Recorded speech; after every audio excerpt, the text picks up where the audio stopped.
Hello everyone, this is Aditi and welcome back to Shiva Economic Classes.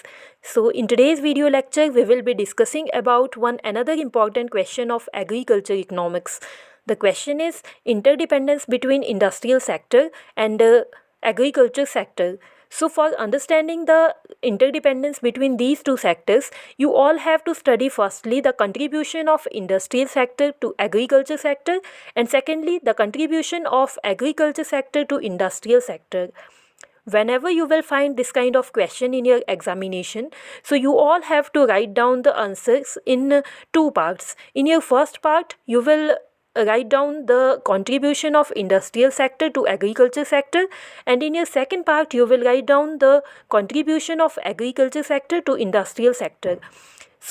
यहाँ मैं आप लोगों के लिए कुछ पॉइंट्स लेकर आई हूँ जिनके थ्रू आप इस कंट्रीब्यूशन को बहुत ही ज़्यादा अच्छे से समझ सकते हो। तो अगर इन पॉइंट्स को समझने में आपको इनकी एक्सप्लेनेशन में कोई भी दिक्कत आए, कोई भी डिफ़िकल्टी लगे, तो आप लोग मुझे कमेंट बॉक्स में बता सकते हैं। I'll definitely try to explain all these points after that, okay?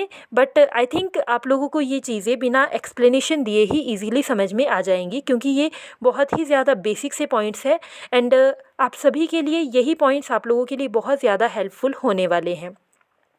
तो मैं एक एक ये पॉइंट्स आप लोगों को सुनाती हूँ कि ये क्या क्या पॉइंट्स है एंड आपको कोई भी एक्सप्लेनेशन में कोई दिक्कत लगे, डिफ़िकल्टी लगे तो आप लोग मुझे कमेंट बॉक्स में प्लीज़ बताइएगा, ठीक है। तो your first part is contribution of industrial sector to agriculture sector. यहाँ आपके पास टोटल 5 पॉइंट्स है मेजरली। आप चाहें तो अपनी तरफ से कुछ और पॉइंट्स भी ऐड कर सकते हैं, ठीक है। So firstly you have to provide market for agriculture products, मतलब जो आपका इंडस्ट्रियल सेक्टर है वो आपके एग्रीकल्चर प्रोडक्ट के लिए मार्केट प्रदान करता है कि आपके जो एग्रीकल्चर के प्रोडक्ट्स हैं वो वहीं पर बिकते हैं आपके इंडस्ट्रियल सेक्टर्स में, ठीक है। उसके बाद है टू गिव न्यू टेक्नोलॉजीज़।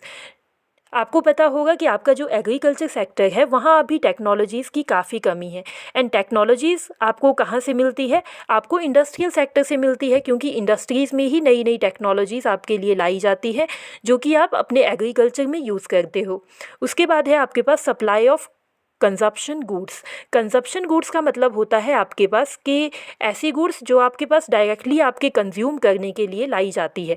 मतलब इंडस्ट्रियल सेक्टर में जितनी भी चीज़ें उत्पन्न होती है, जो भी प्रोडक्ट बनते हैं, वो जो है आप लोग डायरेक्टली यूज़ कर सकते हो, कंज्यूम कर सकते हो, ठीक है। उसके बाद है आपके पास to provide good infrastructure for agriculture sector. मतलब जो एग्रीकल्चर सेक्टर है उसके लिए इंडस्ट्रियल सेक्टर में ही आपके पास अच्छे अच्छे इंफ्रास्ट्रक्चर्स बनाए जाते हैं।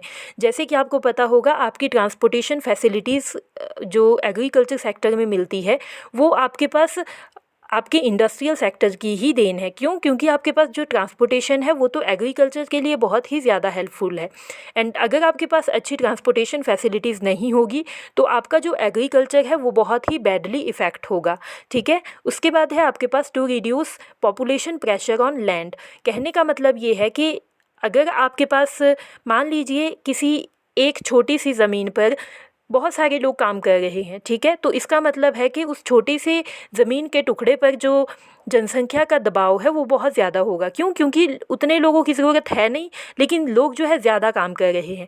तो वो जो ज़्यादा लोग होंगे वो आपके पास इंडस्ट्रियल सेक्टर में जाके काम कर सकते हैं और आपकी एग्रीकल्चर में उतने ही लोग काम करेंगे जितने आपके पास ज़रूरत होगी। तो इसका मतलब है कि to reduce population pressure on land.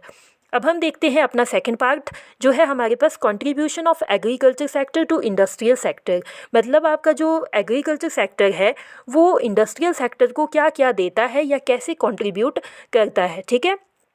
अब देखिए इसमें सबसे पहला पॉइंट है आपके पास supply of raw material for industrial sector.